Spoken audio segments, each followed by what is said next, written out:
This episode of Tales from the Backlog, like every episode, is brought to you by the wonderful patrons of the show. Some personal heroes of mine, like Chris Nelson, the Top 3 Podcast crew, Zulgeek, Chris Copleen, Eric Guess, Rick Firestone, Nick Ficori, Jill, Soccer, ZNA, Cupcake, Kyle, Christian S., Matt, aka Stormageddon, JED, Doug Leaf, Jason Emery, Rob Shack, Brian Skirsha, Randall, Jake Martin, Jenny E., and many more have all chosen to go to patreon.com/RealDaveJackson to show their support by throwing a few bucks a month my way to help the show keep on keeping on. If you'd like to be like them and help support your favorite podcaster named Dave, once again, you can go to patreon.com/RealDaveJackson. You'll get bonus episodes like upcoming my top games of other years, not 2023, will be on the Patreon. You'll also be able to vote in polls for what games appear on the show, and there's a lot of other treats too. So if that sounds interesting to you, once again, that's patreon.com/RealDaveJackson. Any and all support is always appreciated. And with that being said, let's blaspheme.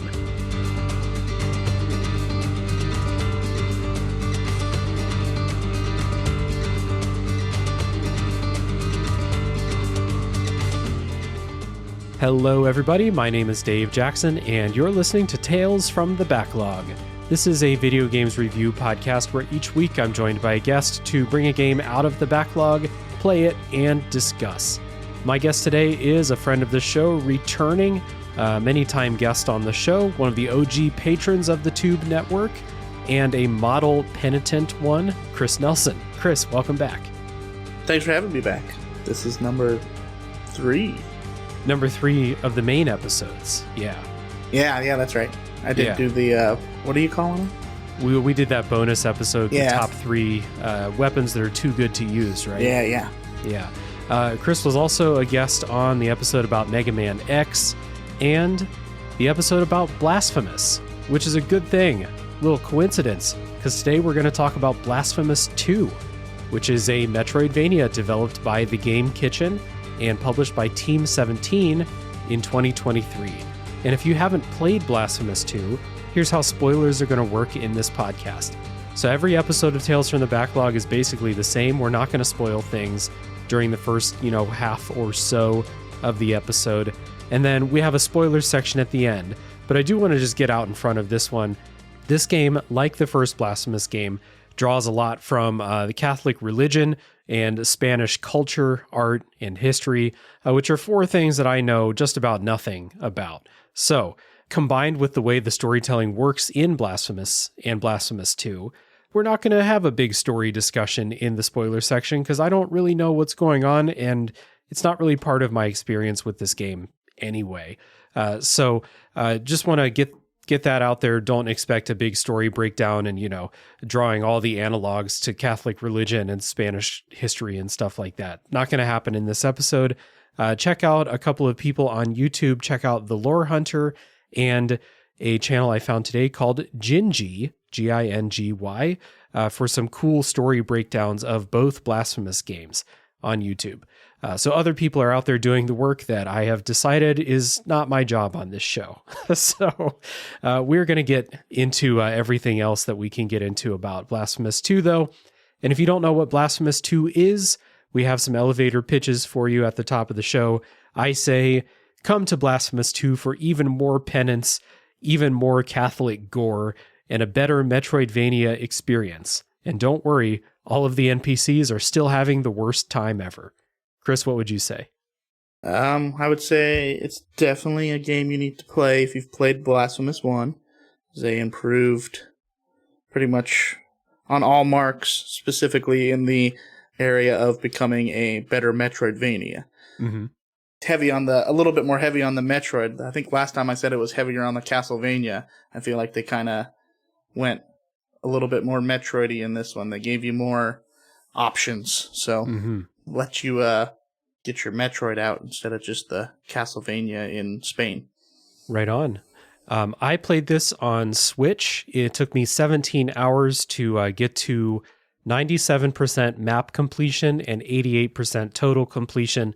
I was playing this during the review period before the game's release, before the guides had been released, crucially.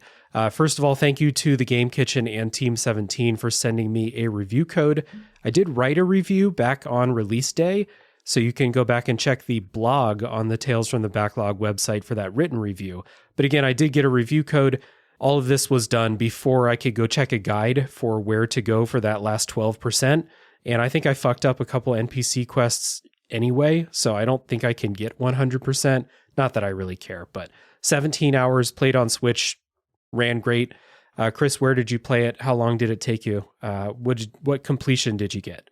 Switch as well, handheld for the most part. And then I did 100% map, and then I think I was at like 98% total completion. And I believe, I don't know, I didn't do too much on the guides. I definitely did some because I had the opportunity to do that, being that I played it later than you did. So I think it's something to do with the leveling up system, like getting all of the skill points on everything. Oh, okay. So I think I wasn't gonna like search every corner for the upgrade points, the marks of martyrdom. So that might be what's holding me from the full 100, or something I completely missed. Gotcha. About how long did all that take you? I'm just gonna say over 20 hours, because at some point and I think it might be a small bug, my time looped after the 20 hour, and it started showing up. I was near completion, and the game said I had only played it for like an hour and 57 minutes. Oh, nice. I was like, well, that's just not true. Yeah. All right, fair enough. Let's get into our histories with Blasphemous 2. I have a feeling both of our histories are going to be very similar with this, but Chris, talk about your history with this series and why did you want to play Blasphemous 2? The first one was, and this might be a little bit, again, like what I said on the first game, it had been on my radar. I think it was even saved in my my wish list, and I think I reached out to you about doing an episode, and we were kind of deciding on what to play, and you brought Blasphemous up, so I went back and watched another trailer, and I was like, well, that looks exactly up my alley, kind of a 2D Vania-ish fare, and I can't remember exactly, I think I 100%ed the last one during my first playthrough, because the last DLC came out just as I was finishing the game. So I got to do the kind of the whole experience with the additional endings and additional bosses and all that stuff. So I didn't have to do any waiting around for it. Nice. Just for anyone, if anyone wants to go listen back to that first episode, it's episode 20 of Tales from the Backlog. So quite a long time ago in the show's history now. Yeah, for me, it's very similar. Like, I played the first Blasphemous because I probably found it on like a, best Switch games YouTube video or something like that. Absolutely loved it. One of my favorite like 2D action Metroidvania type games ever. So when Blasphemous 2 was announced, part of me was a little bit like, I kind of wish the Game Kitchen would make something different, but I can't really fault them for wanting to capitalize on Blasphemous's success and, make a sequel. But it was like, obviously, I'm going to play Blasphemous 2. And I got a chance to ask for a review code, was able to get one. So no-brainer for me to play Blasphemous 2. And to give some quick opening thoughts before we dive into the story and stuff, I think that this game is pretty much like a flat improvement over the first game in most of the ways that matter as far as gameplay goes, especially. There are a couple of little like criticisms I'd have with some of the boss fights just not being as memorable as the first game. Some of the finishing execution moves not being as memorable as the first game, but there are like, easy explanations for both of those things. I think we'll get into those in the main body of the episode here. But like the main thing that stood out to me was all of the criticisms that I heard about the first game were answered and then some in this. So overall, as a game, I think this is better than the first one. And I love the first one. So this is awesome. Yeah, I completely agree there. Like, bosses, like you mentioned, maybe a little, I don't want to say underwhelming, because I had a lot of fun fighting them, and I don't think there was a single one that I beat first try. So it's not like I was less challenged, but there was a little less spectacle. But I think they made up for that in, like I said, the improvements to the overall like exploration and gameplay, and also the environment in general. There was a lot of really cool set pieces and also a lot of cool ideas that they didn't really explore. The first game had some very cool imagery, but it was kind of, snow area, forest area, castle, library, sewer. This one had some really kind of weird and different ideas on what a set piece could be. So we're going to take a little music break here, and then when we come back, we're going to kind of dive into the story and the world of Blasphemous 2.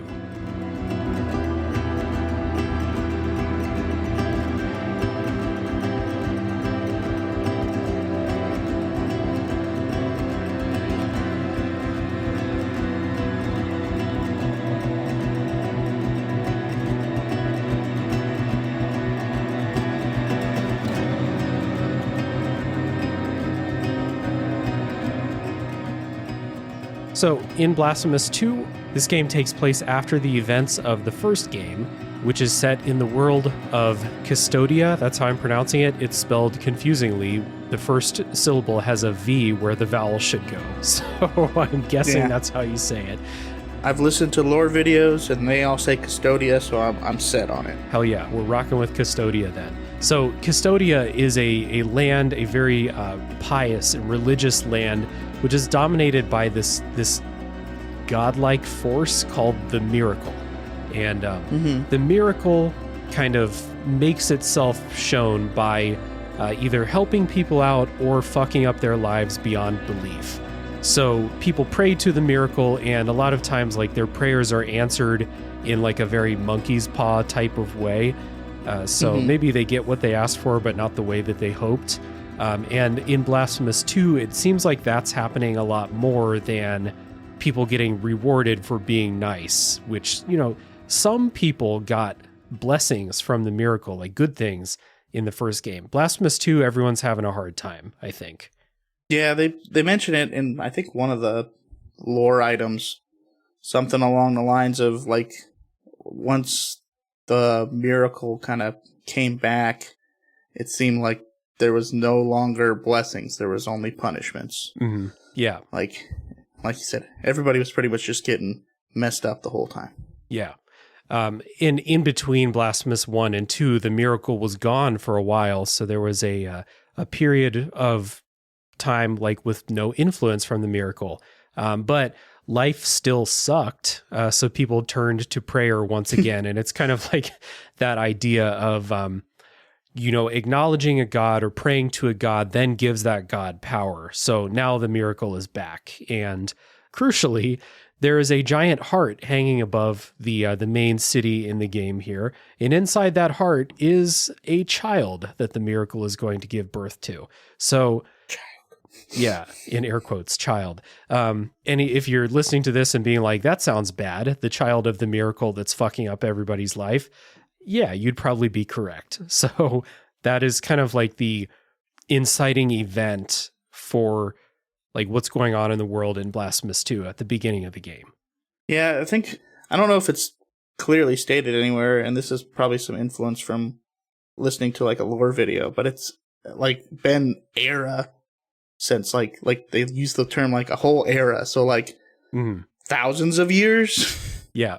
It's been a while. They never say exactly, but like you do see some locations that you were familiar with in the first game, and it looks like it's been a long time.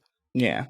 So then the Miracle comes back with a vengeance, 1980s style, and just starts screwing people up in the most interesting ways it can. This one definitely had some weirder stuff, I think, than the last one. Last one was a little more gruesome. This one got a little bit weird. Yeah. Yeah, there were definitely, especially with the NPCs that you meet, there were multiple times that I walked into a room with an NPC and I was like, what the fuck is happening with them? dear Lord. Yeah. Like, what is going on here? Like, before it was just like, well, he's real bloody and he's got a stake through his heart and he keeps picking at it or something. And this one, you're just like, I don't know what to explain. What's going on? Nothing can explain. Yeah, the first game, it was like, gonna go into this room and there's a woman there. She's got a bunch of swords piercing her chest. That's fine. In this game, there's like, you walk into a room and there's a guy whose his body seems like it's full of honey, and there's honey coming out of every orifice that he has. And you're like, what? So maybe not as gruesome, but just odd, strange. Yeah, like, exactly. Why is this man a honeypot? Why did you turn a man into a honeypot? Yeah, it's the prayer that he asked for. Again, whatever the monkey's paw situation was that led to that. Yeah. So during the period like between the two games, the penitent one, who was the protagonist in the first game, a sworn to silence because of like the brotherhood that he was a part of. The penitent one was dead, but now the penitent one has been resurrected now that the miracle's back. And so the beginning of the game, there's actually a fully animated cutscene, which is a change from the first game, where two followers of the miracle walk into this throne room. They look like the penitent one, but they look more fancy. Yeah. The penitent one is the one from the cover that has like this giant cone shaped helmet on. Face and body are all painted silver and stuff like that. These are like fancy penitent ones. One of them's wearing gold and immediately stabs themselves through the chest with a sword. And then the other one goes and sits on the throne and says they'll wait for your meeting.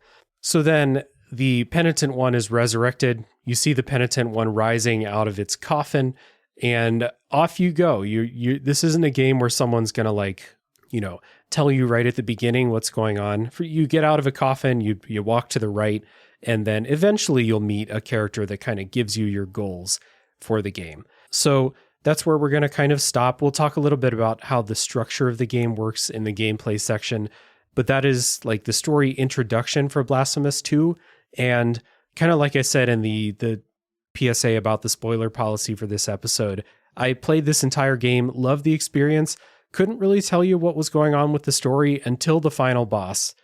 Then I like got some answers about like, oh, okay, these are who these people are. This is what's going on. Or sorry, the final two bosses. And then the ending that I got, I was like, oh, okay, that's what happens because of this setup. But the 16 and a half hours in between those, I did not really take in much story. So, like I said, I don't have like a background in any of the things that this game is drawing from.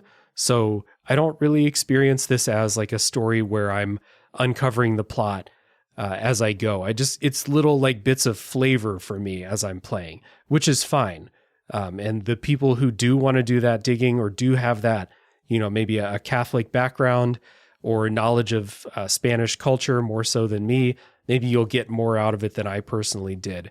Chris, when you're playing, do you make connections with the story at all? This one I felt like maybe had a little bit more than the first game because of those first three kind of read like a messed up version of the Immaculate Conception and birth and stuff. Because there's the two characters, and like in between each like basically boss fight, you get like a little. It's kind of just like a cutaway that gives you like, and these two people wanted a kid, and the miracle gave it to them, and and then the people heard about it and they came, but then in like a messed up way, the miracle does what it always does and monkey paws them, pretty much like you said. So there was a little bit more that I could follow there, and then after that, you kind of got to get into like the Dark Souls style lore reading, like what each individual penitent in that group. Which I don't do. Yeah. Yeah. I don't do a lot of that. Like, I'm like you. I'll catch a YouTube video after I beat it. I think, honestly, that was 15 minutes after I finished the game. I was like, all right, let's see what was going on. Yep. That's kind of how I experience them too. So just to give everyone that kind of story setup here, because I do think that like the world and like the concept of the miracle and how the miracle interacts with all the people in Custodia is really interesting. It's just like that's as deep as my understanding of the story can go, just because, again, I don't have that background, and I'm not the kind of person who plays these games and like really digs in all those item descriptions and stuff. Mm-hmm. Yeah, and like I said, I mean, I think that's where it does like pull from like the Soulsborne kind of.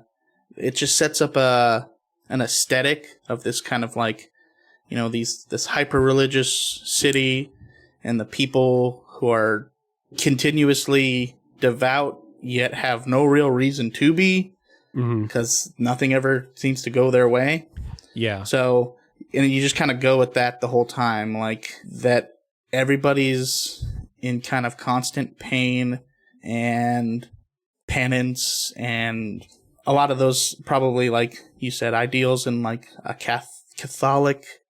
Catholicism, which I did not grow up in. So that aesthetic kind of just permeates the entire game. So you don't really have to know what's going on beat to beat to understand that, just the miracle do bad to people.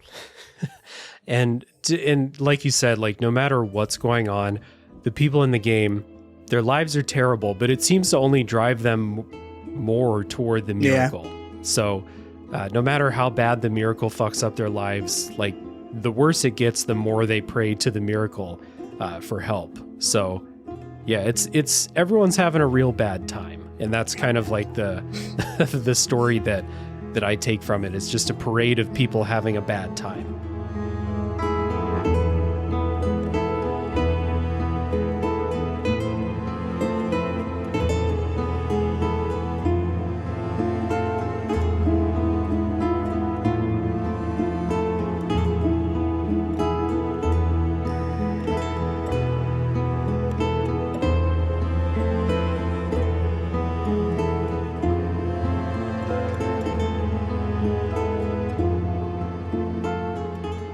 So I think that the Game Kitchen is sneakily one of the best studios out there now for evocative pixel art and music. So I think it's a good opportunity to talk about how this game looks and how it sounds.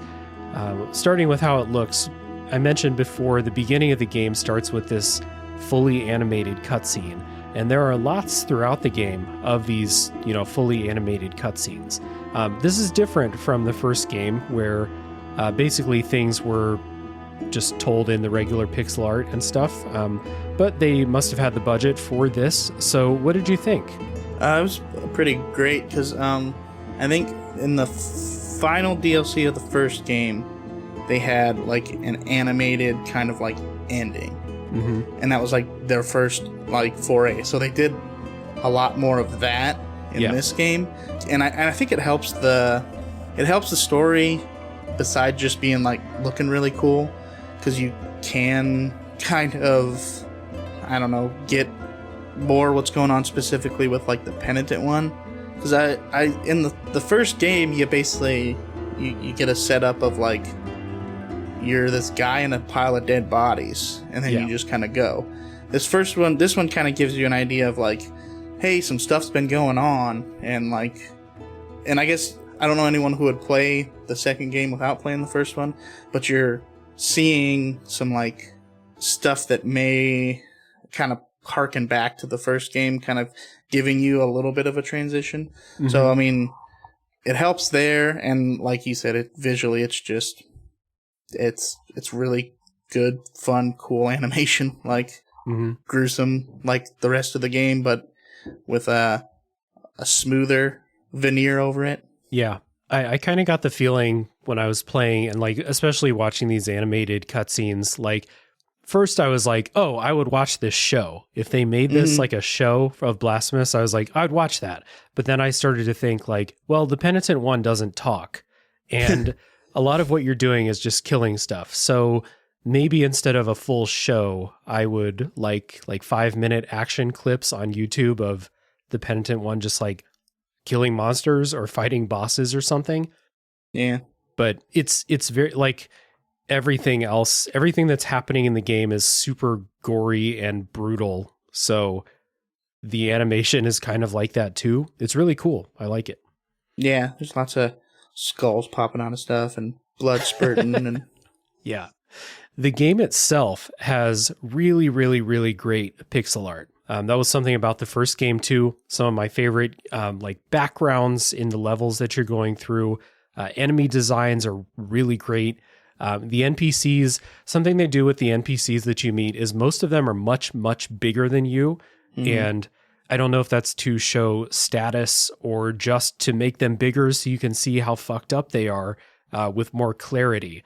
But it's a great choice because, like I said before, all of them are having the worst time ever.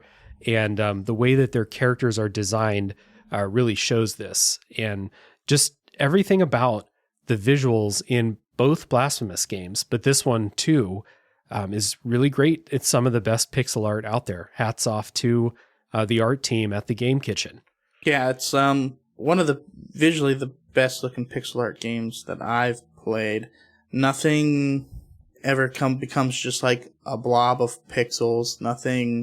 Everything is very clear. This is what they were trying to get across. Like, even if it's like this horrendous creature that is like some kind of amalgamation of a bird and a man and with a cross on its back or whatever, you can pick those things out and be like, oh, this is what they're trying to express. So they do an excellent job with that. A continued excellent job. I think they did a great job with the first one, and they've just continued to knock it out of the park with that. Yep.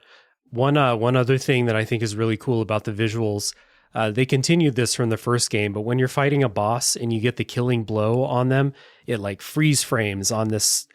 The screen goes all red and then like a silhouette of your character and the boss and your weapon just frozen on that killing blow, which if you've been having trouble with the boss and it's like, attempt number 5, 10, 15, and you finally get that killing blow, it's a nice moment. You can just be like, fuck yes, got him. You're keeping your eyes on the boss and less on the bar, and you're like, you finally get that last hit and you don't have to look down at the bar just because it does that flash screen. You're like, you get excited. Yep. It's awesome. It's a nice touch. That they do that's similar with your death, kind of like you go, it's always kind of the same animation. You go like into the air and kind of like starfish out, and then like it like flashes like a blue almost, or like a green, bluish green kind of color, and then you fade and there's the save points. It's a video game, so you get to start over again. Did you play with voice acting in English or Spanish? I didn't follow your advice again. I did it in English. I should have done it in Spanish because last time, mostly just to hear penitente a few times. Yeah. So was the English voice acting good? Definitely on par with the last game, on par with most like independent gaming, if you're not getting the huge big name actors in there. I mean, even then, like the final boss, we'll talk about it later, but his little speech is over the top and very like, it sounds like a preacher or someone going up there and enunciating all of my words and pausing for effect because I am the penitent one. Yeah. And you're kind of like, all right. And after the fourth time that he's kicked your ass, you're just tired of hearing him. Yep. I did play with the Spanish voice acting. Anyone listening, again, I recommend playing with the Spanish voice acting. Read the subtitles. You'll be fine. I think the Spanish voice acting is worth it. It's interesting. So like if a game is clearly set in a real place or a place that's like very much inspired by a real country, I will try to play with like the native voice acting. So I play Yakuza games with Japanese voice acting. It's not that I want to learn how to play or learn how to speak Japanese or anything. I just think it fits really well, and Yakuza games have the best fucking voice acting in Japanese anyway. The Spanish voice acting here fits super, super well with everything that's going on with all of the other things that they've taken from like Spanish architecture and iconography and stuff like that. But the way it's directed, everybody is giving like the most serious and most, they're giving 110%. It's really great. Fun fact, in this game, one of the Spanish voice actors is Humberto Vélez, who did the Spanish voice acting for Homer Simpson for the first 15 years of the show. So that's pretty cool. That's star talent. Yeah. That's awesome. Homer Simpson level guy. Now I'm trying to think back to these characters. Well, I guess I listened to it in English, so I wouldn't know, would I? Right. Unless the guy in English tried to do a Homer Simpson accent. Which would be funny and be very out of place. Yeah. But yeah, the voice acting is great across the board. Music is also fantastic. Once again, done by Carlos Viola, who I believe did the music for the first one. Think about like music completely setting the tone from the very beginning of a game, setting the atmosphere. This is that kind of soundtrack. It's not one that has a bunch of melodies that I will like walk around the house humming to myself, but all the music fits in the background or, you know, during boss fights when it gets more intense. It's perfect for like the kind of vibe they're going for in Blasphemous. Yeah, I've made a point to start listening a little bit more, and this is not just with Blasphemous, but since starting just kind of listening to your podcast because you focus on the music for like not the whole thing, but like you give a full section to what like the music is, so you have like a really kind of deep caring, and you're obviously passionate about that part of stuff.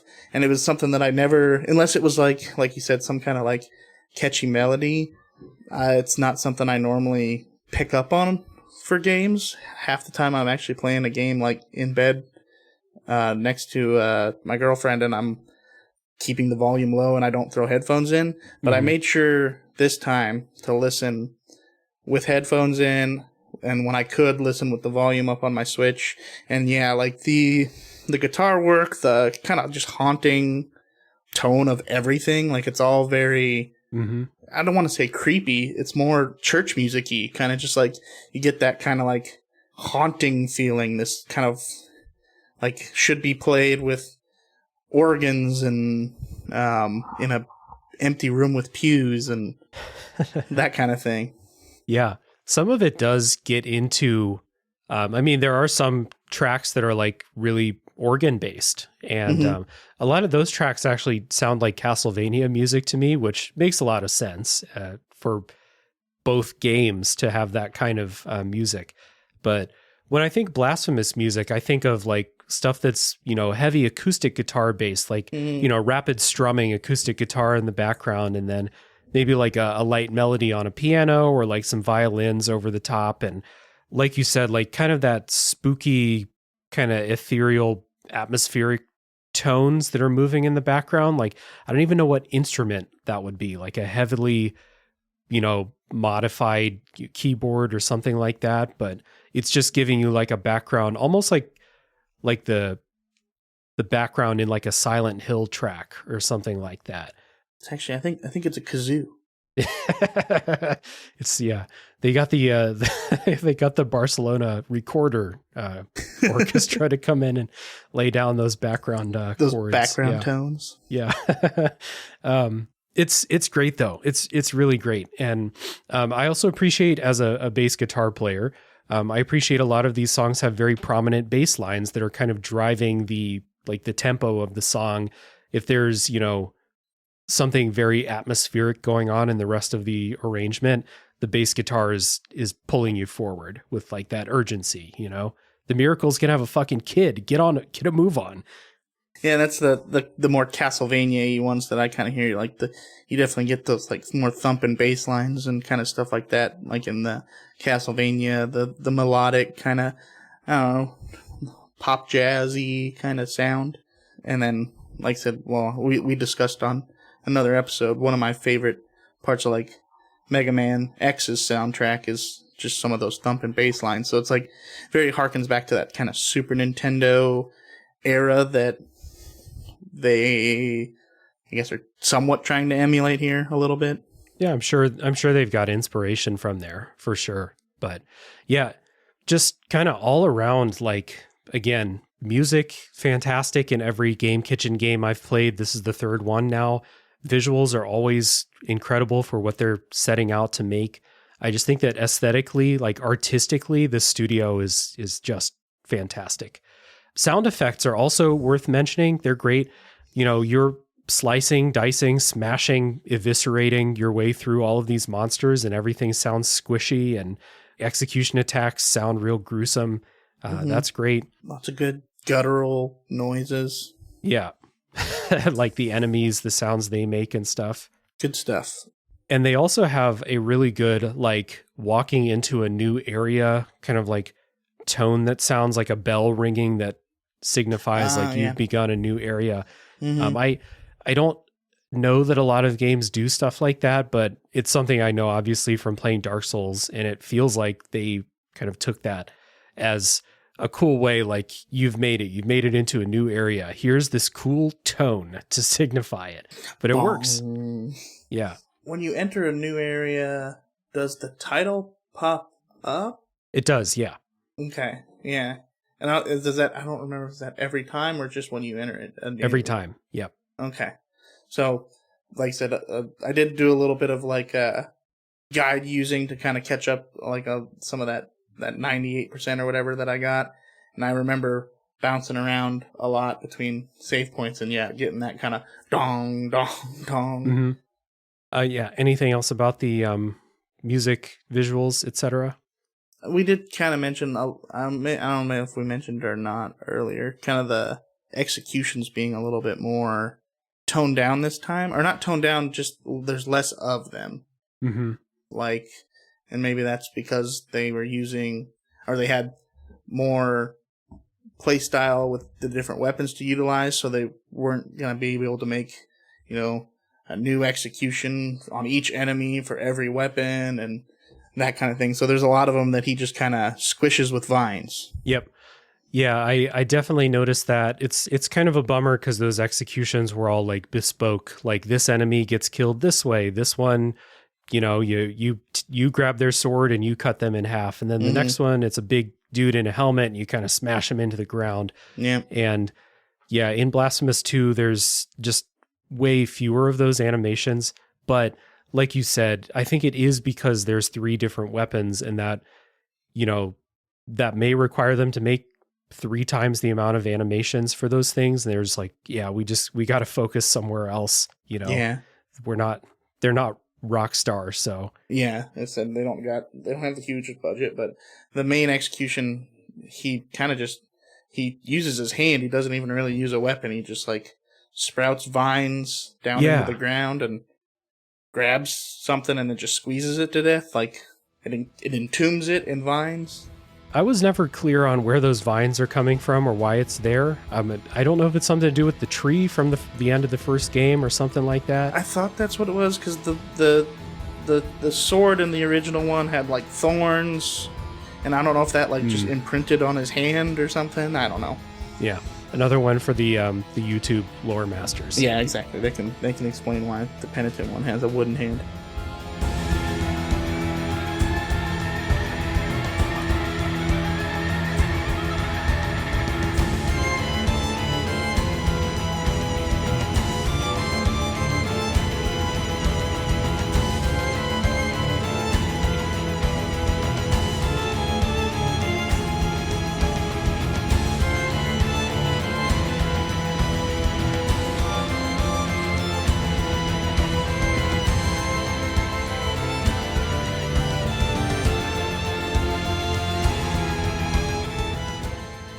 Kind of along the lines of talking about those executions, let's talk about the gameplay in Blasphemous 2.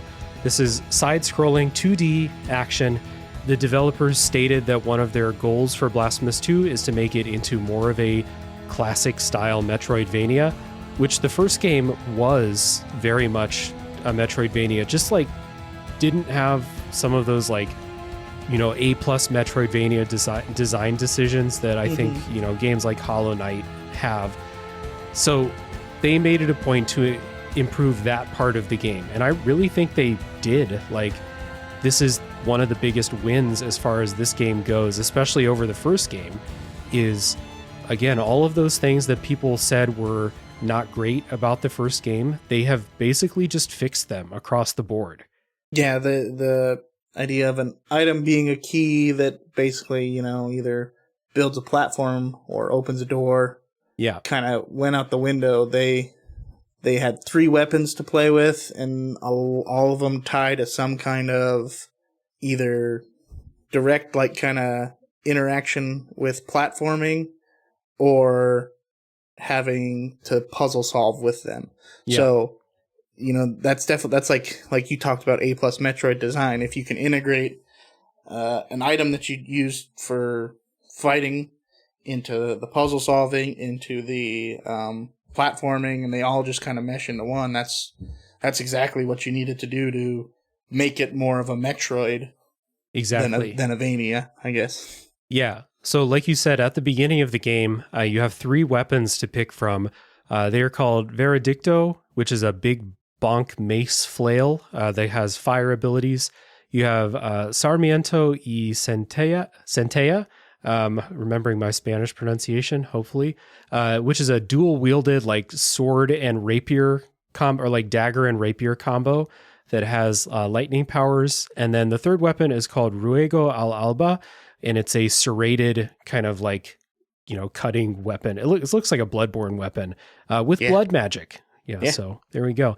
And like Chris said, all of them are your weapons, but they all also double as like platforming movement abilities or giving you extra combat abilities that affect platforming and puzzle solving as well.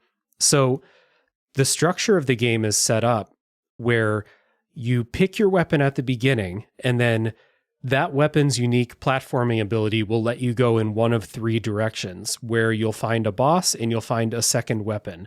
And then you can go in that direction for that weapon until you have all 3, which then kind of unlocks the second half of the game. So the first half and the second half, to some degree, are non-linear. They're linear based on what weapon you pick. But from a game design perspective, they don't know which weapon you're going to pick. So all 3 of them are kind of like equal in difficulty, I think. So it lets you pick the weapon you want and then roll with it until you have all 3. What did you think of this like general structure of like letting you pick and then like kind of tailoring your experience around that? I think it's a kind of great way to, like I said, I don't want, gatekeep's got a different term nowadays, but it's a good way to separate out progression in the game without it feeling too much like hand-holding and path guiding you. Because I don't think I found, because I picked the sword, Alberta or whatever. Ruego al Alba. Al Alba, yeah. Yeah. I picked that one as my first one, and because it kind of read a little bit like the just the all-arounder, like your middle of the road kind of weapon. But I don't think I found the path that one specifically went to until I literally found all the other. I was like, well, I can't go any further. I don't know what this is. So then I moved to another area, and I'm like, well, I can't go any further. I don't know what this is. Then I got to the last one. I'm like, oh, this is where I can progress. So I definitely didn't feel handheld at all. Like, I explored as much of the map as I could until I found the area that could move me along to the next one.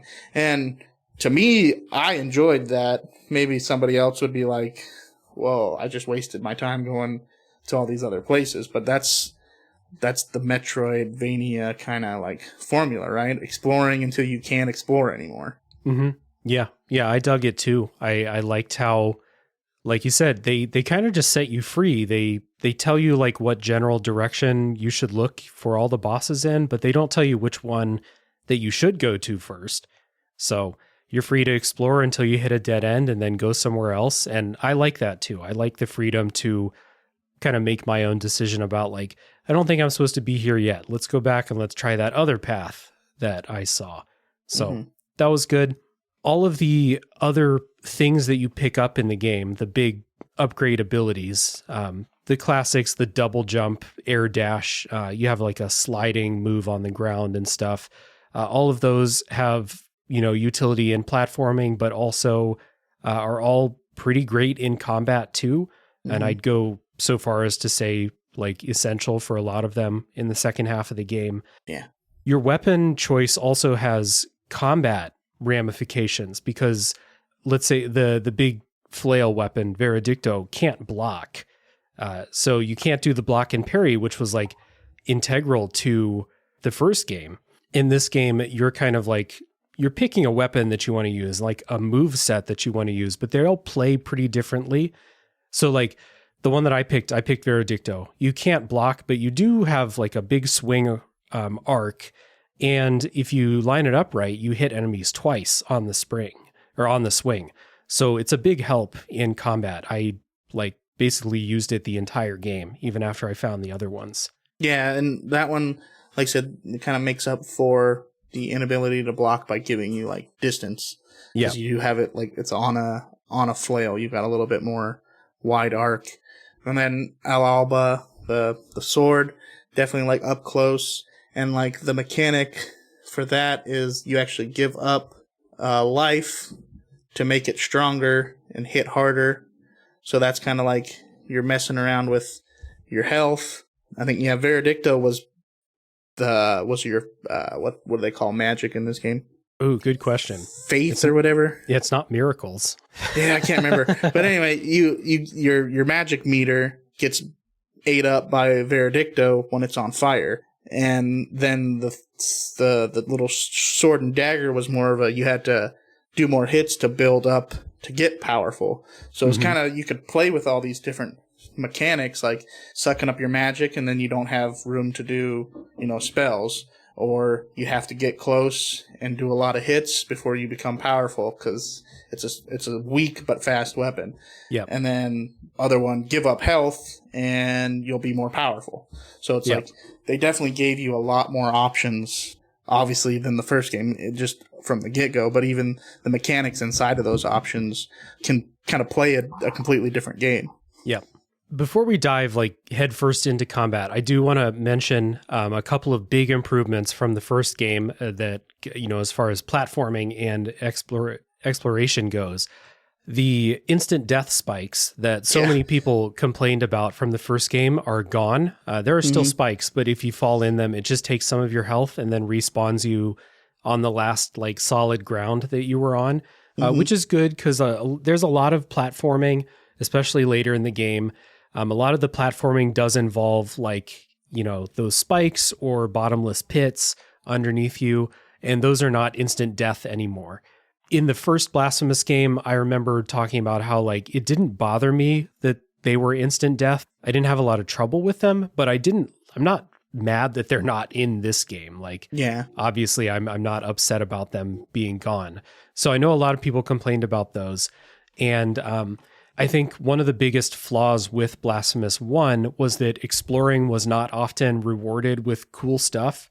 A lot of times you picked up Kickstarter backer items, the fibula of Chris Nelson, and it just told a story or something like that. Yeah. But you couldn't use it for anything. And that's not in Blasphemous 2. All the treasures replaced by those marks of martyrdom that you can use to upgrade your weapons, or rosary beads, or little statuettes that you can customize your character with. So just flat improvements. Because you can kind of customize with those statuettes around the build that you're doing, because a lot of them will directly affect whatever weapon you prefer or things like that. So it gave a lot of more, the term gets thrown around a lot, but give you more RPG light kind of, character building. Yeah. So again, all those points of criticism from the first game, I think have just been smoothed out in a really expert way. Good stuff.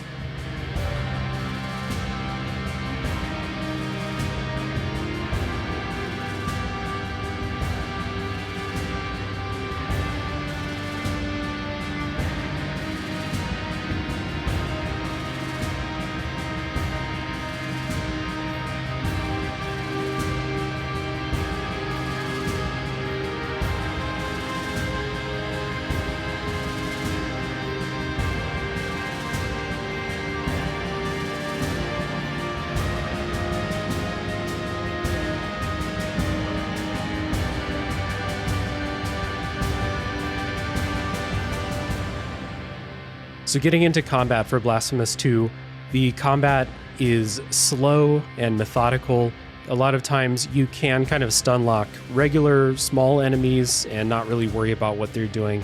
But for larger threats, mini bosses, and of course boss fights, this is one of those games where you have to really take your time, watch what the enemies are doing, and react to them instead of like going balls to the wall, like no regard for your own health, because it is a game that like, I don't think it's punishingly hard most of the time, but it is a game where you have to pay attention and kind of be responsible, I guess. Yeah, there was moments, because I kind of like mained the blood sword, and there was moments when I did get a little bit too zealous, because that weapon kind of rewards that a little, because it's like a timed meter. Yeah. But if you continue to hit with it, your like blood pact like kind of just keeps going. So being more aggressive with that weapon benefits you, but it flies a little bit in the face of some of specifically the bosses. Like you have to wait for your moments, and just getting face to face with them is not always going to be your best option. Yeah. You want to wait them out. You want to wait for their patterns. You want to, like I said, it's a little bit more puzzle solvy than it is just get in there and tank and do as much damage as you can. Yeah. And with Veredicto, the weapon I was using, I think that plays into the speed of the combat, because I was always keeping a distance with enemies. You know, lining it up right gives you 2 hits on one swing. So again, I'm keeping that distance, usually jumping over enemies or like sliding past them whenever you can, to like maybe they're charging at me, so then I will go the other way, get that distance again, swing. So it definitely rewards that. Did you find this game to be like that difficult? I don't even want to like talk about, because people say that these are Souls-likes, and I don't really think so. They took a couple of things, but this doesn't strike me as like we're making 2D Dark Souls. That's not what this is. So no. I don't know. What do you think? Like, you know, you played some Castlevanias and some other 2D. You're a big Metroidvania fan. So where do you think this falls on the difficulty spectrum? Somewhere in the Castlevania realm. You've got a lot of first try, I guess maybe like post Symphony of the Night Castlevania. You got a lot of bosses you're not going to beat first try, just because they're going to do something halfway through the fight that is a completely different pattern that you didn't expect, and it's going to take you off track, and you're not going to one-shot these bosses. And maybe there's people out there who can, but the idea of learning the boss, and like I said, it's more like puzzle solving, unless this tactic works on every boss. If you're gonna, there's a supreme tactic. They say the Souls games are kind of that way. Get up underneath their crotch and swing at it and roll. Like that's gonna win you most of your fights. So this one you definitely have to be paying attention to the patterns, paying attention to their tells, like their wind ups, that kind of stuff. Like so, it's definitely. I try to think of this like my dad, who plays some video games but not a lot, would watch me play this and say, "Well, this game's cheating. It doesn't know it, or it knew you were going to do that, or it knew this, and it's going to beat you. It would beat you anyway. Like it's cheating. This game cheats. It knows what's going on." And I'm like, "Well, no, you gotta find the pattern, learn it, beat your head against it for a while, and eventually you'll learn what you need to do to win the fight." Yep. So I'd put that, I guess, yeah, like I said, it's probably harder than, I'm trying to think of some games. I think there's definitely, Hollow Knight has some much harder bosses. Oh, Hollow Knight's much harder than this game, straight up, yeah. And but I'm trying to think of something kind of in the middle somewhere. I don't know. I feel like Metroid isn't a great one, because it's like... Because Metroid bosses are dog shit? Yeah. I would put this... Maybe compare it to Metroid Dread. Like Metroid Dread had some hard bosses, but a lot of them were fine once you learned them. I actually think Metroid Dread's probably harder than this, now that I think about it. I think Castlevania is a good kind of touchstone. Like you'll beat a lot of bosses on the first try, the second or third try, something like that. Maybe there's a boss late in the game that takes you like 10 tries or more, and there was one in this game that took me a lot. But in that boss late in the game, even the one that was really hard, that was really kicking my ass, there was a steady progression of like The first time I had no idea. And then the second time I was like, okay, I think I can dodge that move. Because again, I'm playing with the weapon where you can't block. So it's all dodging for me. Mm-hmm. And then the next time I'm like, okay, I can dodge that move every time now. Now the next move, okay, I think I've got it. And then by the time I finally beat it, I was like grinning to myself, or I was like, this thing can't touch me. I know exactly how to beat this. And so that's not why I play difficult games. That's not what I live for, but when it does happen like that, it's really cool. And, I did get there in this game. So they are all designed in a fair way, I think. There's no bullshit from these bosses. No, and they vary enough to where each one was fun in a way that was, like I said, it was fun because it was difficult, but none of them felt exactly the same. Mm-hmm.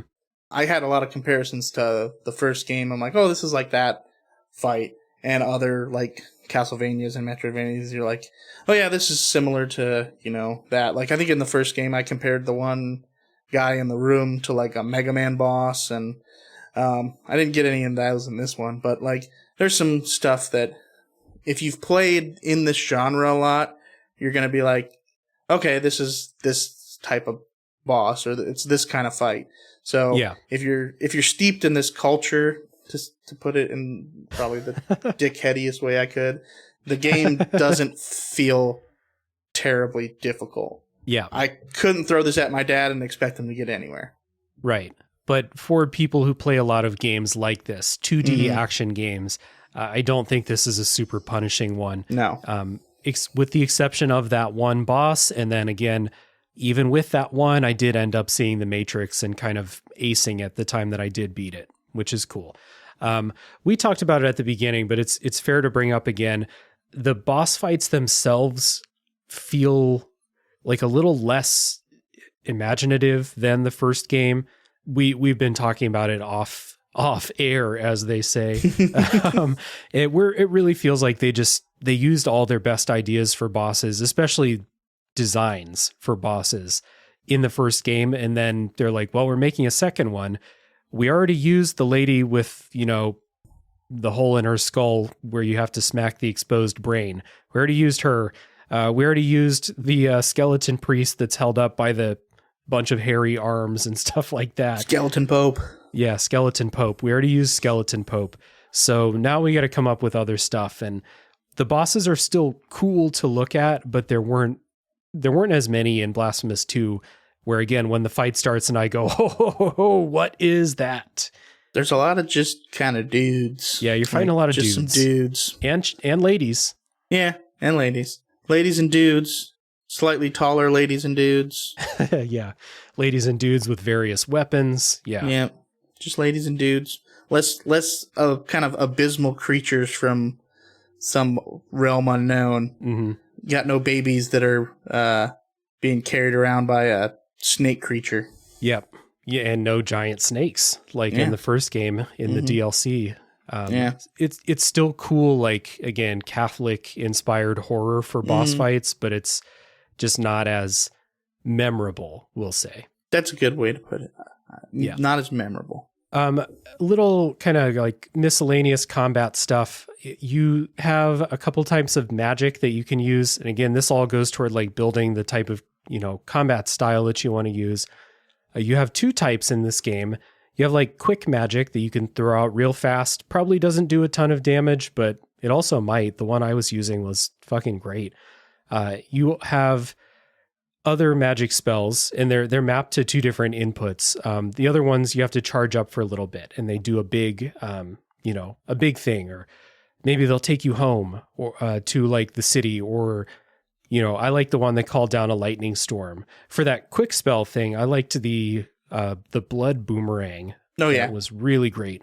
So you get a lot of them though, so you can experiment. You can choose the stuff that fits the style you want to play with. I picked a couple that I liked and used them the entire game, but that's kind of how I play these games anyway. Why mess with what's been carrying me, basically. Yeah, I messed around with there was the blood boomerang, because that's like the first one you get, I think, if I'm not mistaken, and the one that kind of is the only one from the first game. Because I think everything else was kind of more the big, like, room clearers in the first game. You in had the less, first game, yeah. Yeah. So I used the blood boomerang, and then there was one that was like 4 little, like, green daggers you would throw, and then it would home in on an enemy. Nice. So, and then, yeah, with the big guys, I mostly used I think it was another one kind of from the first game. You made like a big old holy pillar kind of just around yourself. Mm-hmm. And then the send me back to the city. That was probably in my charged one for most of the game. Yeah. I think the lightning storm one that I used was probably in the first game also. Yeah. It's real good. Mm-hmm. So, why mess with success? The other thing is we mentioned those execution moves, but I think that how it works is enemies have a hidden posture bar, and if you parry them enough or hit them enough with heavy stuff, like with the big mace weapon, most of the time I would kill an enemy before their posture would break, but sometimes with bigger enemies, their posture would break. They'll go into like this kind of downed state, and you can go up and press a button and do this brutal execution finishing move. Yeah. Like we said, there's a lot less variety to them, but doing them is still cool, especially if it's an enemy that's been giving you trouble, like those big dudes with the big like bronze helmets on that kind of or stone helmets that they charge you and they can like pin you up against walls. So a little bit of vitriol when I'm taking them down sometimes.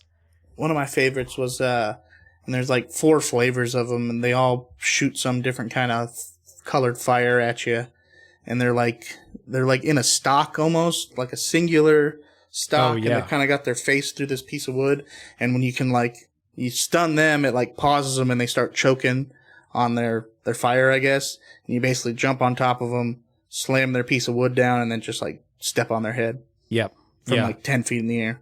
Yeah, the big enemies seem like they have their own kind of, because those are like bigger than the average dudes. The bigger enemies, maybe they have more kind of bespoke execution animations. But a lot of the smaller ones, you kind of just like slam your wood hand into the ground and vines come up and just kind of squeeze the enemy to death, which I'm saying that like it's not cool. I know. Yeah, you just got to do that, whatever. Yeah, it's no big deal. Kind of lame. Just kind of all my thorns are smashing enemies to death. Thorn hand, whatever. Last year.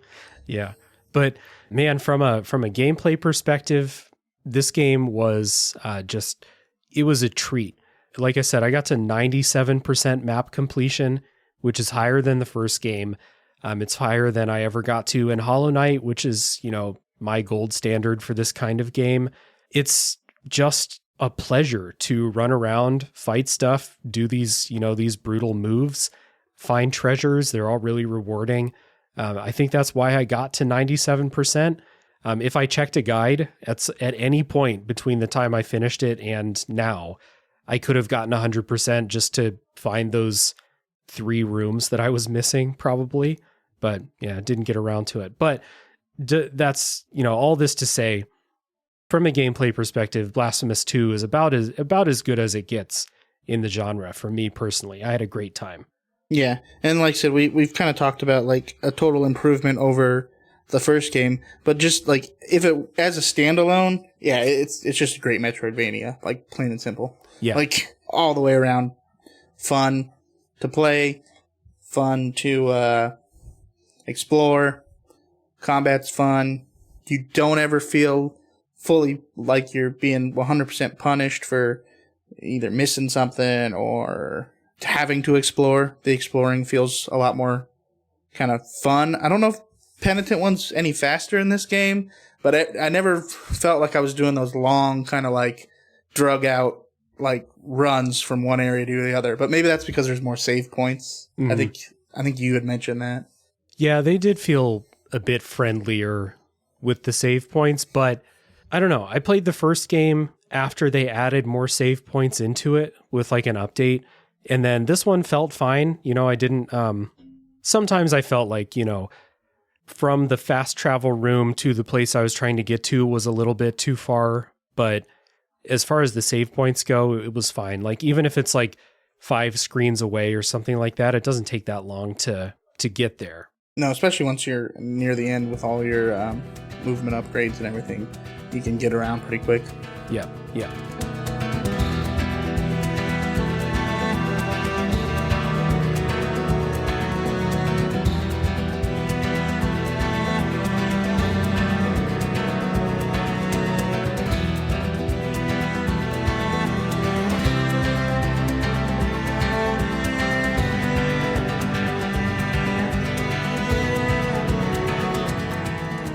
So, who would you say that you recommend play Blasphemous to? Metroidvania fans who are looking for a game steeped in its aesthetic. Yeah. Because you're not going to get a whole bunch of story, which kind of harkens back to old Metroid. You're going to fight bosses 3-4 times. You're going to learn their patterns. And it feels rewarding when you do that. So if you're looking for a challenge, but not, I don't know, I hate using it all the time, but not the hardest Dark Souls levels of challenge, then this one's definitely I feel a little bit more friendly to maybe a more casual gamer. Maybe I could recommend Blasphemous as somebody's first Metroidvania, I feel like. Yeah, I think so. Like, I don't think I'd throw someone in Hollow Knight as their first Metroidvania. Yeah, maybe not Hollow Knight, but Blasphemous 2 especially, because again, they got rid of some of those instant kill platforming things. Yeah, it wouldn't be bad for that. And I guess we've kind of like danced around it, but haven't directly answered like the question, do you need to play Blasphemous 1 before 2? And I think like you might connect with the situation of like where the story is and what's happening at the beginning. But from like this isn't a game where it's like, it's going to start and you're like, I don't know who any of these people are. I don't understand. Like they kind of explain what you need to know. And it's not like the first game was a complete story and now they've picked it back up. So because of that, like you're not picking up in the middle of something. So I think you could pick this up without playing the first one. Yeah, there's not a whole lot of like, well, then this character did that and it affected how things work here. It's just kind of this like you kind of talk this all-encompassing miracle, this bad thing that's happening. Yeah. So for people who didn't play Blasphemous 1, you could play this one first. I think you should play Blasphemous 1. It's awesome. Loved it. But you could play this first. Obviously, if you liked the first Blasphemous game, this is a no-brainer. You should play this because I think pretty much everything you liked about the first one is here, and everything you didn't like about the first one has been fixed. Just going on like, the many conversations with different people I've had about the first game.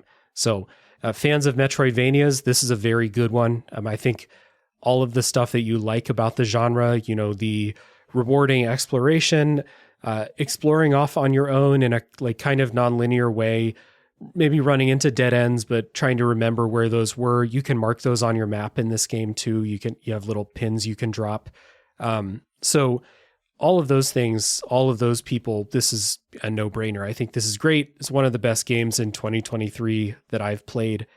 New releases from this year, or just in general. Like, trying to think back, this is maybe the only, but definitely the best Metroid. No, I've played several Metroid games. Yeah, this is the best Metroidvania I played this year. Pretty comfortable saying that. I'm trying to remember this year. A lot of it was Zelda. Easy to recommend. So, before we get into full spoiler time, a little bit of housekeeping here. I would like to give the call for people to leave a rating and review on the podcast platform that you're listening to this episode on. If you're listening on Apple Podcasts, Spotify, or Podcast Addict, those reviews or star ratings are really helpful for kind of pushing the podcast up in search results and helping people find it. If you enjoy the show, it would be a big help if you could leave a rating, or if you don't want to type out a review, again, just do those star ratings. Really helpful either way. We have a Discord server full of cool people who like fun games such as Blasphemous 2. if you want to come in and talk about that game or any game or talk about movies, music, whatever else is going on in your life, come on in. There's an invite link down in the show notes. We would love to have you in there. And if you would like to support the show monetarily, you can go to patreon.com/realdavejackson. That is the place where you can support that way. There's lots of different tiers that you can sign up to, lots of different rewards. Everybody who signs up at least gets the ability to vote in polls for what games come up on the show. You'll get some bonus episodes every now and then. It's a good time. I also have another podcast called A Top 3 Podcast, where we do top 3 lists. We do weird drafts. It is mostly a comedy show. That is also a fun time. Really recommend you come check out that stuff. So Chris and I are going to take a break, and when we come back, the full spoilers begin for Blasphemous 2.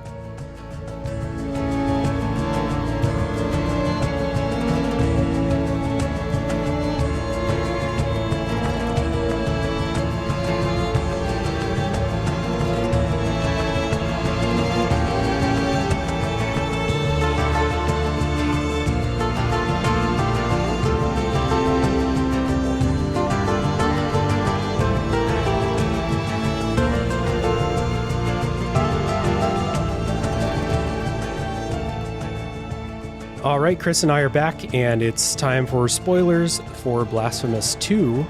We'll talk about our favorite NPCs, our favorite quests, boss fights, stuff like that, the ending. Again, we're not going to talk about really like the plot of Blasphemous 2 or what's going on with the characters and stuff, but I just want to point out, like, I thought it was really cool to come across the level Mother of Mothers, which was a level from the first game. It really showed just how long it had been and how far this place has fallen into disrepair. It's like in the first game, it was like a really nice, like chapel type place, and in the second one, it's like, nah, this is also fucked. Everything's fucked. Yeah, and if I remember right, it's the city, the kind of hub city you're in, is right on top of it. Yeah, it's so above it's like it. They literally Yeah. built the city on top of the old chapel that used to be kind of like the, obviously the miracle and all the super religious world that Blasphemous is. So the Mother of Mothers being the biggest, most opulent kind of chapel going into disrepair, and then literally just building their new city on top of it kind of speaks to the fact that these people have, like, for however long, kind of lost their religion, as it were. Yeah, I like when you can recognize stuff from the previous game. Like if we are continuing in the same world with some of these same characters, even if it's been a long time, I love to go through like the decayed ruins of the old place. I missed what was his name? Who was your guide in the first game? Deo Gracias. Yeah, Deo Gracias. The only time you see him is he's holding your coffin and he's all turned to stone. I'm like, man, where's my boy Deo Gracias? At the beginning, he was, I guess, after the penitent one died, he was sworn to protect the coffin or something, so he just stayed there until he died, and now he's made of stone. Just holding the coffin for old Penitente. Yep. Yeah. And the coffin has a bunch of like worshippers around it too. So apparently people were happy with whatever the canonical ending for the first game was. Yeah. Because I guess spoilers for the first game, the final DLC had you going and killing God, so RPG. Yeah, JRPG, yeah. And I think that's kind of how, because you destroy the miracle, all of the things with the miracle go away, or I don't know, there's a whole bunch of stuff. But basically the miracle goes away, and then because of that, the penitent one dies because he was resurrected by the miracle for some reason to then destroy the miracle. I don't know. The world, I guess, kind of, like I said, loses its religion. Everything else kind of with that religion goes into stasis, and they just move on and realize that stuff sucks even without a vengeful god. Yep. Speaking of stuff sucking, let's talk about the NPCs, memorable ones that we came across. You know, maybe not talking too much about their quests, but like, I don't know. Tell me an NPC that you found to be memorable. I'm gonna try to think of kind of a more weird one, but he wasn't really like one of those huge ones or one of the kind of odd ones, but the guy who did the carvings for you, he made your little things. He was like a blind sculptor, and you give him things to. He's building a statue of a woman. I don't know. They may have described exactly who it was, but she's obviously some kind of important person in the religious iconography. And eventually, his penance is to make this statue, and you give him all the supplies to make it. And he dies, and then the statue just gets put up in the middle of the city. And then his daughter comes to like basically replace him as an NPC. But they don't really... I guess I'm assuming he dies, but they just kind of, they don't talk, like after it's done, he goes away. His daughter kind of says, yeah, his penance was complete. And there's like really no fanfare about it. He kind of just, he made the statue and then he goes away. Interesting. Yeah, I never got to the point where you like get all the collectibles for it. So yeah, I didn't get to the point where he goes away. Yeah, that's interesting. It's kind of an interesting one. Like maybe not the weirdest one, but yeah, kind of an odd one. For a weird one, there is the woman who helps you with your flask upgrades, your bio flasks. Who, number one, she has like a pool of blood in there, and you can like drink from it. I was never clear on what drinking from the pool does. Yeah, I wasn't know if it was like you had to fill it to then upgrade, or if you could do upgrades without filling it. I mean, I filled it every time just because I was like, well, button says I should push it, so I push it. Yeah, exactly. She's like, do you want to, drink this vase of my blood? And I was like, well, yeah, I might as well. Yeah. And then you can do your kind of traditional like health upgrades. Yeah. Which to top the first game's health upgrade person was an impressive feat. They definitely, I feel like they did. Because I think in the first one it was the dude who was growing out of that guy's chest. Yeah. Yeah, you gave that guy like the silver or mercury or something like that. They had two different NPCs. One gave you more flasks and one made the flasks stronger. And in this game, it's the same person. Yeah. But in order, I guess, because she's helping you in two different ways, as you go through and slowly upgrade your flasks, she gets progressively more and more skinned. Yeah. As you go, the little cherubs are holding her. At the beginning, they're just kind of there, and then at the end, like after a couple, they're like starting to like take the skin off of her hand, and they're holding it, and then like the next time, it's like up to her arm, and they're like just kind of flying there, holding her like skin flap. It's real fucking weird. And then eventually, it gets to the point where it's all gone. Yeah, she's just a blood red skeleton. And I don't know do they have her skin somewhere? Yeah, I have no idea what's going on. Did they take the skin and they're like doing the whole 3 little kids in a trench coat with it? Trying to get into a rated R movie or something like that. Yeah, that was absolutely memorable for sure. Yeah, and then I think the one that we're both gonna have to mention is the guy who I guess he's taken his wife or he's taken a breast and implanted it onto himself to feed his child to prove to the miracle that he's a loving father. Yes. And what it is, if you look in, he's kind of squeezing this breast and just kind of squirting milk on this baby's face for like the whole time you're in there, and he's like crying as he's doing it. It's a whole scene, and they wait. This is pretty late in the game when you first find him. That is wild to come across. Yeah. You're expecting kind of gore and viscera and that kind of like stuff from everywhere else. And then you just kind of come upon this scene of, I guess, a loving father. He's trying again. This feels like, I wasn't sure if this was one of those monkey paw things where it was like I want to provide for my baby. And then the miracle's like, oh, you want to provide for your baby, huh? Okay, here's how you're going to do it. Yeah. But it sounds like he kind of did some bad shit too. Yeah, I think there's some stuff in there that kind of alludes to the fact that he was trying to be more pious and he wanted this fate upon him. Yeah. So, did you ever finish his quest? I did. What happens? Because I never did. The baby he goes away and the baby gets put down in the wax and he's just covered in wax. Okay. Stationed there in the... So he basically he leaves the baby with the nuns, the wax nuns, and I don't know if the wax nuns cover the baby in wax, but now you got a wax baby. Yeah, congratulations. It's wax. Oh man, yeah. The only other NPC that I wrote down was the woman who was trying to. No, there's two more. So there's one that I fucked up. The woman who's trying to hold up the stones, like in a cave, she's in like a doorway.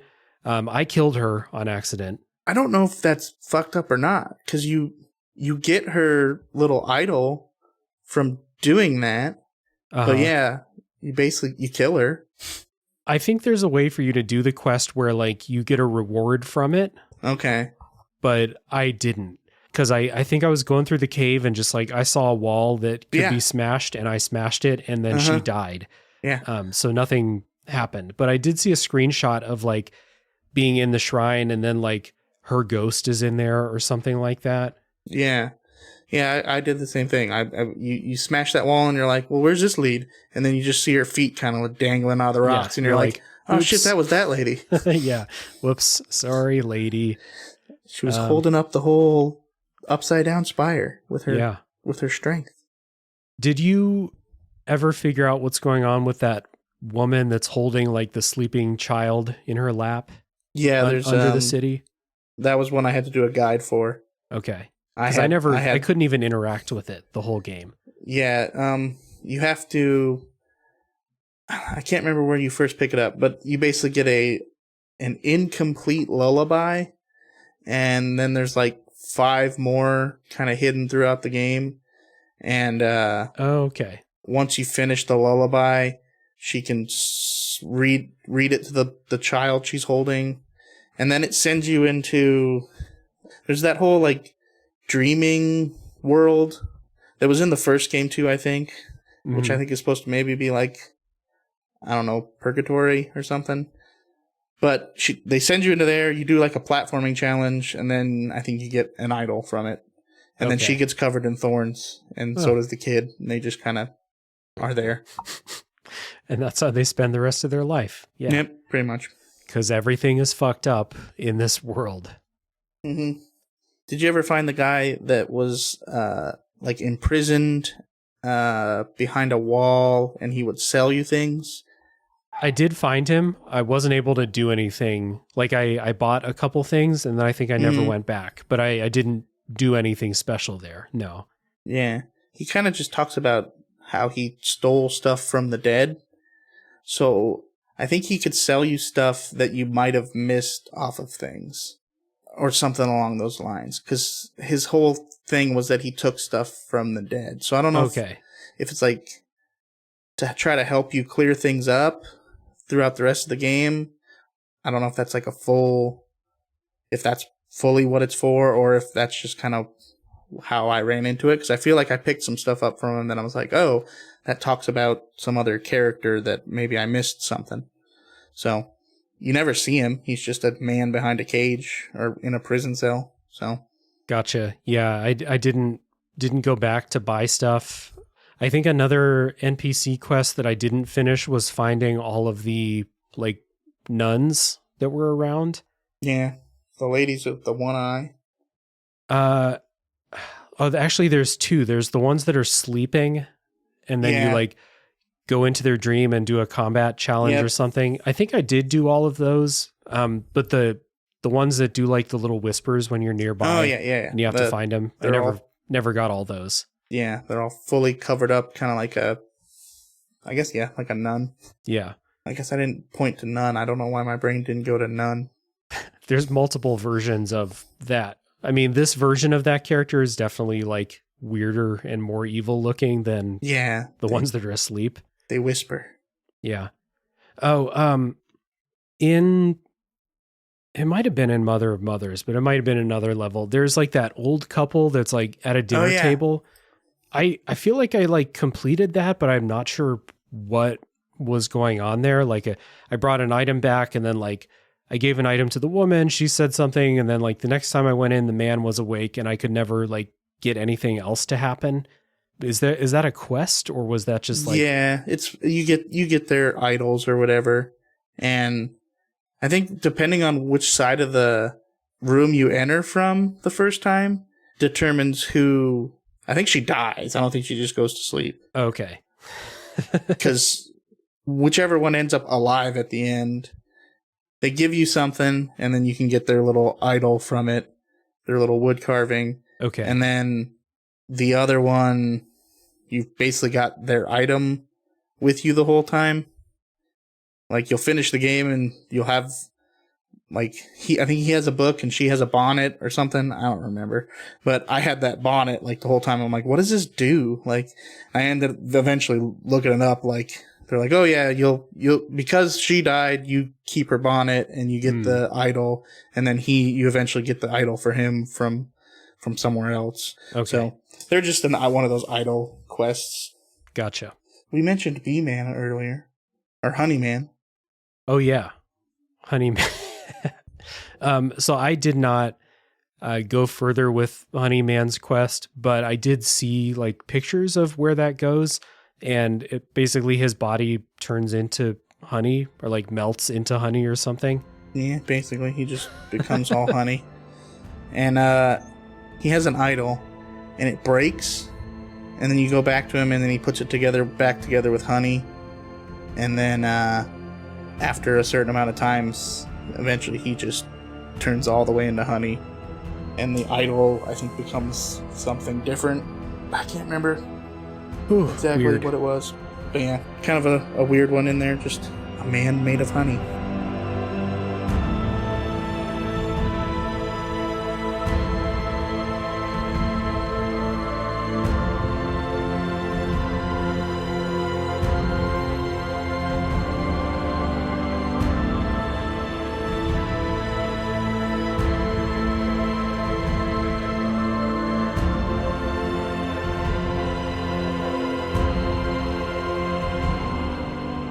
So were there any boss fights that stand out to you as being like really, excellent, fun, or like visually memorable?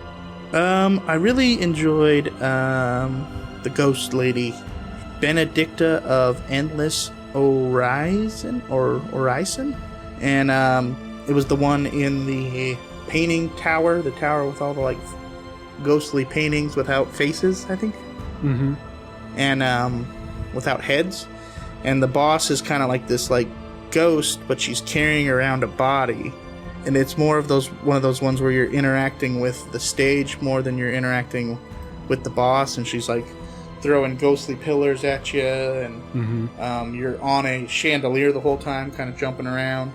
But her just her kind of aesthetic altogether, but her death animation when you finally kill her and it does that freeze frame and then it comes back, she's like holding on to the body, like trying to prevent it from falling away from her, and then the ghost eventually like disappears and the body just falls. And it's kind of like, oh, that's like a cool little, like, she doesn't want to give up her, she's got one last death throw before she finally falls to her death. Yeah, that's pretty sick. I honestly did not remember that fight at all.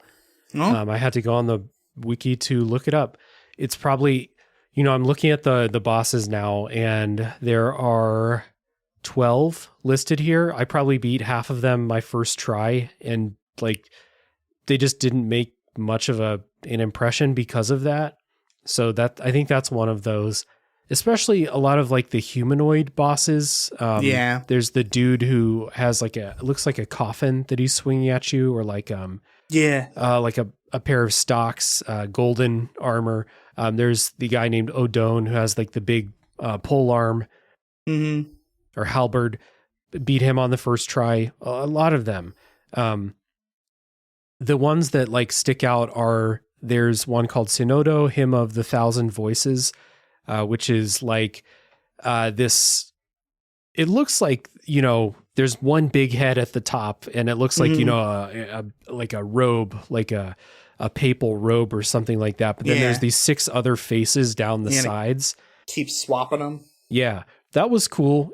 But that was a fight that took me like 4 or 5 tries to beat. So I had a lot of time to like see the attacks and see all these, cool animations, like you said, with the faces swapping and stuff like that. And that was one that felt like a Blasphemous 1 boss design. And the area was cool too, because it was like, felt like it was like inside of a giant bell. Almost like the walls were kind of encompassing, like they almost looked like they curved up. Yeah. So that one made an impression, but like, I'm looking at a lot of the bosses, and it's like there's a lady with a fencing, a fencer that you fight. And, the fight had some cool moves, some cool animations in it, but it's not super memorable other than that. I will say the big dude with the coffin, and I did not expect a little baby to jump out of it. Why would you expect that? Yeah. Because I fought him, and I feel like I cleared him first try, and I was like, well, that wasn't too much. And then this little baby pops out and starts flying around and throwing daggers at you. And I think I beat her, and then you got to fight both of them. I guess I don't know if it's a her, but it's a little baby. And then you got to fight both the baby and the big guy at the same time. And I think I lost in that fight, and then beat him the next time. Yeah, that one, maybe like 1 or 2 tries. Yeah. The most memorable ones to me are the penultimate and then the final boss. So I guess like before we get to them, do you have any others that stood out to you? The weird one that felt very anime. I'm looking for him. Sentinel of Emery. Right. The one with the grindstone and stuff. Yeah, the grindstone on his back. But he just kind of reminded me of like an anime character.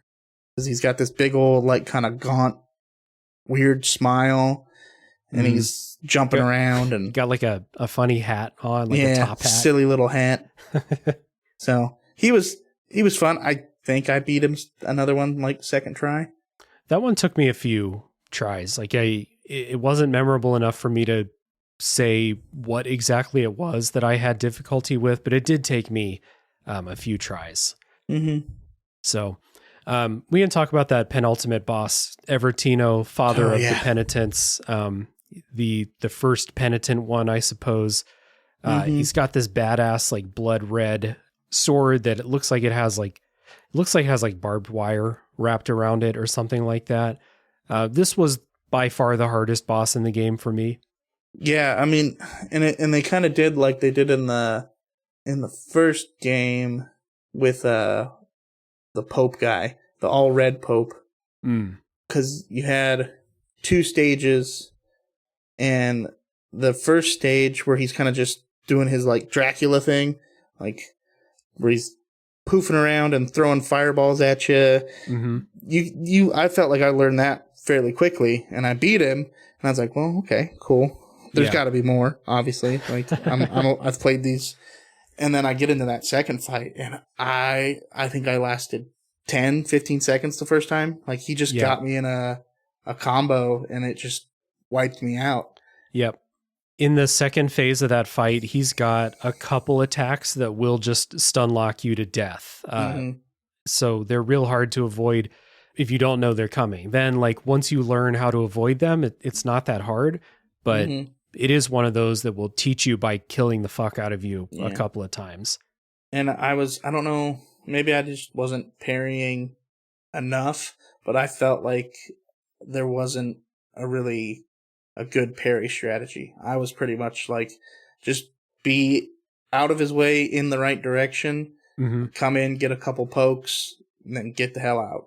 Yeah, I was still using Veredicto for this fight, like for all of them. So I wasn't blocking at all, dodging the whole thing. And it felt very, very learnable to dodge everything. I mean, it took me probably 20 tries to beat it, including taking a break because I got frustrated and mad. But after that, I did get around to beating it. And it's weird to say that the hardest boss in the game is probably also my favorite one, but it is probably because it did give me that right, like Goldilocks zone of challenge where it was really hard and I had to learn it through repeating it and learning, but it never felt unfair. It always felt like, I got too greedy and I got caught in one of those combos, or like in the second phase, again, like I didn't keep proper distance and he caught me in one of those huge attacks. Yeah. And that's my fault. And next time I won't do it and I just won't get hit by it, which is it's good. They're like 4-step combos. Like he hits you, and if you mess that first one up, he's gonna catch you on the second one. Yeah. And then the third one, and then you're done. You don't have to be perfect. You can definitely screw up a little bit, but you got to know when to back off and when to get close. Yeah, it's also another boss that will like punish you for just dodge spamming. Like you have to dodge with purpose in that. So that was fun. I liked that. Again, it really reminded me, a lot of the structure of this game is basically the same structure as Blasphemous 1, right down to like the penultimate boss. You fight someone that's your size using a weapon like yours. It's probably a test of parrying before you go to the final boss, which is like your room-filling bullet hell type final exam. And this Blasphemous 2 is the exact same kind of setup. Yeah, I think I did the final boss in one try. It might have been 2. Yeah, I might have fell into the fire once. Yeah, it was, I don't know, 2 to 5 tries for me. It was pretty easy. Like the first time I don't know what attacks are coming. And so I got, just destroyed by a couple of room filling like bullet hell attacks. But yeah, not that hard. It's the final boss is the baby from the heart. Oh, yeah. The baby's born and you fight it. It's called Devotion Incarnate. Yeah. And it's a really cool design. It's like this very evil looking, but pale human looking thing. But it's like chest and head are all like adorned with like gold and stuff. It's cool. It's a really cool design. Yeah. And like you said, it is kind of the test of like your kind of room filling bullet hell. Can you dodge and be in the right area at the right time and get your hits off? And that type of like, now we're going to take the floor away and you have to get up on the platforms, and then there's going to be projectiles. You're going to have to like platform around while trying to get a couple hits in when you can. But I don't know, just like same with the final boss in Blasphemous 1. I just didn't think it was that hard. And this one, again, not that bad. No. Oh, I forgot about Inverto. He goes all full Knights of the Round on you. He has that attack where he sends all of his little minion dudes, all the other bosses in their ghost form at you. Mm-hmm. And that's right. Yeah. They kind of do all these like room kind of, you have to be ready to dodge each and every single one of them kind of thing. Yeah. Like remembering what their attack was from their boss fight. That was kind of cool. Not that hard, but cool. No, just kind of a cool little like, hey, these were his generals or whatever, and this is what their main gig was. This one threw towers at you. This one ran at you with a sword, Mm-hmm. Yeah. Kind of a remembrance of everyone you had just beaten. Yeah. It was cool stuff. So I'm assuming the first time you beat the boss, I assume you got the bad ending, right? Yes. Did you ever get the good ending? Yeah, I went back and I had a guide that told me how to do it. All right. So let's talk about the bad ending first. Yep. So the bad ending, you fight the miracle, the child of the miracle. After the fight, it says that like, it's like a newborn. So it says like, oh, now I understand pain, as it's like it says it's baptismal sacrament, which is religious words that I had to look up in the dictionary this afternoon. But basically like it's, penance or responsibility from what I'm to understand. And so it merges with the penitent one to be reborn as a new symbol of the miracle, which is not the ending that you were probably hoping for at the end Yeah. of the game. Literally merges together, becomes like a statue, and rises up into the sky. So I guess this means the miracle is back. It actually has a quote that says this marks the beginning of a new era for the miracle, the second psalm. So like by doing all of this, you just made things worse. Yeah, and it's like kind of like you've got from the first game, the symbol of the miracle was the twisted one, the guy that was like merged with the tree. Mm-hmm. And then even like the Pope guy eventually like became a giant tree, and because that was his like punishment from the miracle. So it's kind of a similar iconography. You've got the penitent one, and then this like miracle child baby, like kind of merged together, and then like with these branches kind of and trees coming out of them. So it's like literally a second psalm of like what the original miracle was. Like now there's two of them. It's Gremlins 2. Everybody gets a gremlin. So, what did you have to do to get the good ending before we talk about what happens? It's not nearly even as dumb as the first one. Okay. It's something that you could maybe figure out from reading the lore notes. Okay. So in that room where the mother, the father, and the weird angel baby that got born, where you eventually, like, you rise up into the city, and then there's, like, the doves are in that room, and there's a picture of the mom, and then eventually when you beat all four of those guys and the doves, you go to the left through the door where the mom's face was. Right. There's a picture of the father on the other side, and he talks about being adorned in golden vestments. And if you have collected all of or 4 specific of the little wooden carving guys, 4 of them have gold cloth, like, wrapped around them. Okay. Then you have to put them in a specific space in your little wooden socket. Yeah, the convenient little display case that's like in your back or some shit. Yeah, carved on your back for some reason. I mean, I guess, I don't know. But yeah, so you put them in, basically, I think the interior corners with all of them facing each other, because they're all looking kind of in a direction. And so that they're all looking in the center. You talk to the dad, it opens a door, you throw them into the fire, you get an ember, and then when you beat Eviterno, you get an option to, I think, basically throw the ember or burn the ember or something. Basically gives you an option to do something before you transcend, beat the boss, and then in that ending, he's just kind of dead, curled up in the corner, and the angel lady with the big old cloth, who's kind of been your guide through the whole game, comes and tells you that you get to go to heaven. Yeah, and that's what happens after you beat the child of the miracle. All of the plans of the miracle fail, basically, and then, like you said, the penitent one is carried up to heaven by all of the cherubs that you've been like rescuing throughout the game, and it's kind of cool. Like, I watched this on YouTube as the penitent one is going up and ascending. You see all the characters that you've met in both games. Well, not all of them, but a lot of them. The important ones. Yeah, Deo Gracias is up there, for example. Yeah, my boy. Yeah, he made it. So it's kind of cool. That was a nice, like, celebration, like, good, like, much better of an ending than I would have expected. Definitely. Yeah, penitent one goes to heaven and sees all his friends. Yeah, basically. He gets to kick it with God, I guess, because the miracle boy, the twisted one's there. He's kind of the one, like, in the background as you're looking at everybody.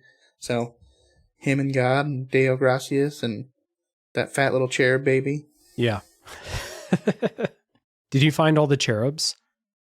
Yeah. What do you get for doing that? Shit, what do you get?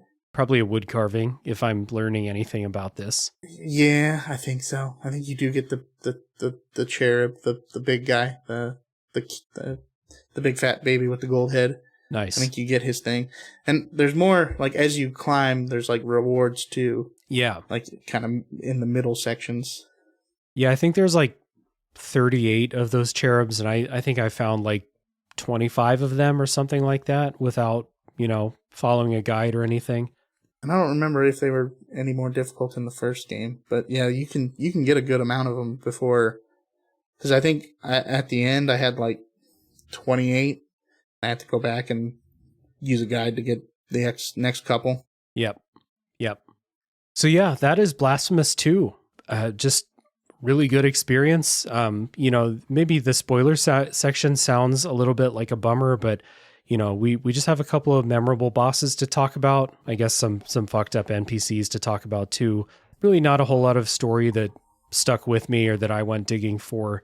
From what I watched on YouTube, a lot of the story that's going on is cool. I just didn't want to watch a YouTube video and write down everything they said and then bring that as like my own, thing on the podcast here. So like I said, I think when you say it at the beginning, like it's somebody else's job to do the lore. You're not really focused on doing a, dissertation on Blasphemous lore. Yeah. We're just kind of talking about not for this game.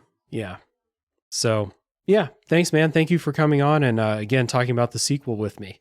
Yeah, thanks for having me back on. I definitely enjoyed playing it, and I definitely enjoyed talking about all the weird Catholic stuff going on. Yep.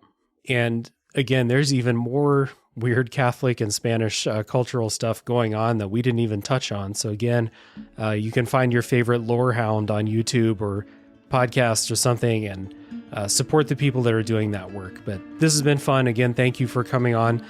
Blasphemous 3, if and when that comes out, consider it. I want to play as Chrysanta. Yeah. So thank you everybody for listening. If you've listened this far, know that I love and appreciate you more than anybody else. That's right, anybody. So thank you for listening as always. Tune in next week for the next game to come out of the backlog.